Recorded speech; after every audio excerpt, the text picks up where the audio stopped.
the last major extinction event that the world has experienced.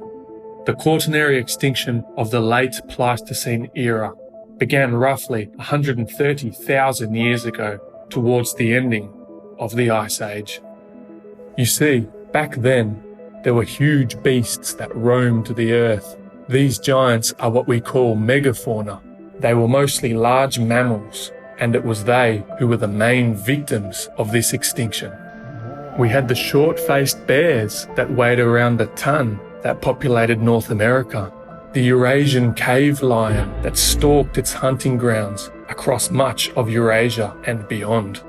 The giant ground sloths of South America were up to 6 meters long and weighing more than a small truck, sauntered about, grazing on local plants. 3.5 metre tall moa birds strutted through the New Zealand forests, and there were giant wombats and marsupial lions that called Australia home. And not to mention the famous woolly mammoths that inhabited every continent in the Northern Hemisphere. Meanwhile, 70,000 years ago, a mass migration of the human population out of Africa had begun. Icy winds swirled and whipped across the landscape, sending a chill down the spine of the leader of the tribe, Aglag. They ventured north towards the Arabian Peninsula. His people had been inhabitants of the continent of Africa for 230,000 years. Now, though, it was time to go. They were in the midst of an ice age, and Aglag was in search of greener pastures, leading his tribe towards what we now know as Asia. Little did Aglag and his tribe know that this migration was a precursor to one of the largest extinctions the world has ever seen. Unlike the dinosaurs, this far more recent mass extinction of animals didn't occur from a giant asteroid falling from space and wiping them out. On the contrary, there's a much more earthly explanation for their deaths, and that explanation is us. This is what is known as the Overkill Theory. Overkill. The destruction of most of the one-ton mammals and other megafaunal species mostly occurred towards the end of the Pleistocene era. Their extinction was rapid and was concurrent with the arrival of humans into their habitats. In the last video, we saw that 70,000 years ago, human populations, such as Aglag and his boys, first entered Eurasia, which was where they first encountered different kinds of human species, such as the Denisovans and Neanderthals. Subsequently, these early humans continued southward from Asia, travelling from island to island down the Indonesian archipelago, somehow managing to cross vast expanses of open ocean, meeting the Homo florensians along the way, and eventually, 20,000 years after first leaving Africa, they finally set foot on Australian shores. The ecosystem of Australia had been evolving independently to the outside world for millions of years, and at the time of the arrival of the first people, it was already home to a plethora of unique animals, the majority of which, in contrast to the rest of the world, were marsupials. These weren't the cute and cuddly icons that Australia has become known for. They were like Australia's current menagerie of friendly marsupials on steroids. For context, the largest living kangaroo is the red kangaroo, which grows up to 1.8 meters tall. Back then, on the other hand, we had the giant short-faced kangaroo, which stood about 2 meters tall, and even bigger Pleistocene macropus, which when standing is thought to have been up to 2.5 meters high. The Aussie landscape was teeming with different kinds of giant wombats, the largest of which were roughly the size of a hippo, being 2 meters tall and weighing almost 3 tons. These beasts sauntered through their habitat, eating and enjoying their status as the largest marsupial that has ever lived. The males would occasionally battle for their rights to mate, and the females likely carried their young in a backwards-facing pouch on their bellies. It is thought that they might be where the tales of the mythological bunyips came from, which are Australia's version of a yeti or Bigfoot. where Namby snakes slithered through the undergrowth in search of prey. These were estimated to have been up to 9 meters long, which would have made them longer than an anaconda. It is possible that this snake may be the origin of the story of the rainbow serpent, which is the spirit of a giant snake that many Aboriginal people believe to be a god from the Dreamtime. We had deadly terrestrial crocodiles that grew to around 5 meters in length. They had long legs allowing them to chase down their prey on land, and when they caught them, they'd chomp at them with their razor-sharp, serrated teeth to slice through their flesh. Flightless meat-eating birds bigger than emus sprinted around, occasionally snapping up a small mammal or lizard. At the time, there were also many huge carnivorous Australian monitor lizards, like goannas but bigger, being about 5.5 metres long and 550 kilograms, which made them even larger than a Komodo dragon.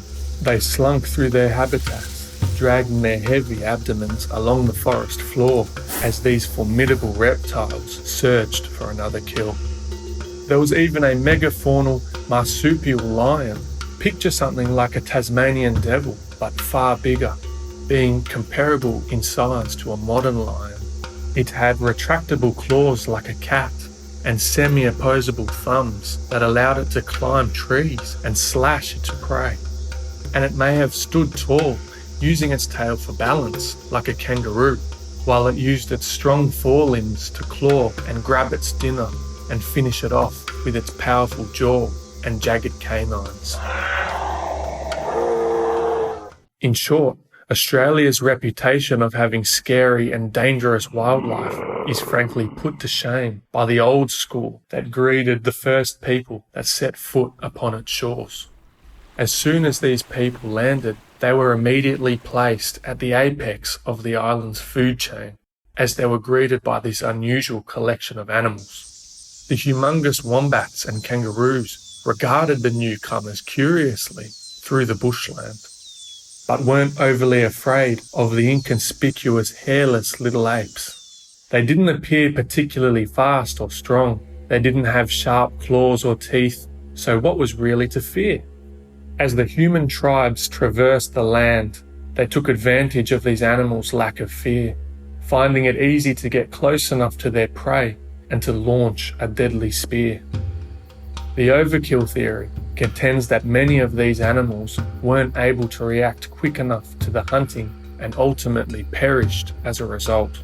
This overhunting would explain the suspect timing of the Aboriginal ancestors' arrival to the country and the deaths of the Aussie megafauna. It would also explain why in Africa there are so many megafauna still living, since Homo sapiens originated from Africa roughly 300,000 years ago, which gave the megafauna plenty of time to learn to fear and adapt to their new human predators. More likely though, the megafaunal extinction was the result of a combination of multiple factors, including the hunting, such as the climate change that occurred at the ending of the Ice Age as the Earth slowly transitioned back to an interglacial state and the ice melted. Although Australia wouldn't have been under ice like much of the Northern Hemisphere was at the time, its weather would still have been affected. This spike in climate change also coincided with the Quaternary extinction event. Strangely though, many of these now extinct megafauna had experienced several of these Ice Age to interglacial transitions before, and yet for some reason only became extinct at the ending of the last Ice Age, upon the arrival of the Homo sapiens. Modern Aboriginal people were known to do controlled burns in order to clear dense bushland and encourage new plant growth, which in turn attracted animals for easier hunting. So the burns that the early Aboriginals may have done were potentially more perilous to the larger, slower animals of the Late Pleistocene. Many of these bigger beasts may have had low birthing rates as well, which would have made them more vulnerable to these external pressures and so more susceptible to extinction. A leap forward in time, but just a hop across the ditch, in New Zealand 800 years ago, Maori ancestors first discovered these lands. The islands were previously untouched by mankind, and so much of its megafauna was still intact, namely the moa birds that inhabited the island nation. Current research shows that there were 9 species of moa that had existed upon the Maoris' arrival. In some of these species, the females were larger than the males and stood far taller than the famous kiwi bird that New Zealand is known for, with the tallest females capable of being 3.6 metres tall and weighing around 230 kilograms. What was perhaps the strangest attribute of these avians is the fact that they are the only kind of bird to have ever existed that didn't have any wing bones whatsoever. They were the dominant herbivore in New Zealand, and prior to the arrival of the first people, there was only one predator that was capable of taking down these enormous birds. It was the king of the skies and soared through the mountain ranges of the South Island, Haasts Eagle. Its massive 3-metre wingspan was necessary to carry its heavy body through the air as it scanned the landscape below. It was armed with an over 10-centimetre beak and feet that are bigger than your hand, with sharp 5-centimetre long talons that were ideal for taking down large prey. This majestic bird was built for hunting moa and was the largest eagle that has ever evolved, being almost double the weight of the largest eagles alive today. Upon their arrival, the Maori ancestors developed a taste for roast moa, and in just 250 short years, the moa was hunted to extinction. Although again, it must be acknowledged that it may not have been hunting alone that caused their demise. There is another theory that the Maoris, much like the Aboriginals in Australia 50,000 years earlier, might have done burns to clear the dense forests of New Zealand. The death of a species can have devastating effects on much of the plants and animals in their ecosystem, and the ending of the moa was no different, with the death of Haasts Eagle being attributed to the extinction of the moa. The great eagle was left without a viable food alternative, so it had no means of survival and died out at the same time as the giant moa. The magnificent eagle was no more. Could it really be true that humans were largely responsible for the megafaunal extinctions of Australia and New Zealand? Well, that would likely be mostly true for New Zealand, but for Australia, that subject has been hotly debated over the decades, and the answer is thus far inconclusive. This is largely due to a lack of evidence available in Australia because of the harsh climate and the years gone that have done a great job at washing away the past. A more nuanced answer is that it is likely a multitude of factors such as climate change, arrival of Homo sapiens, disease, and low birthing rates, just to name a few possibilities. These may have all contributed to the Quaternary extinction event. The precise reasons were most likely unique to each of the impressive species that passed away. Are you not entertained?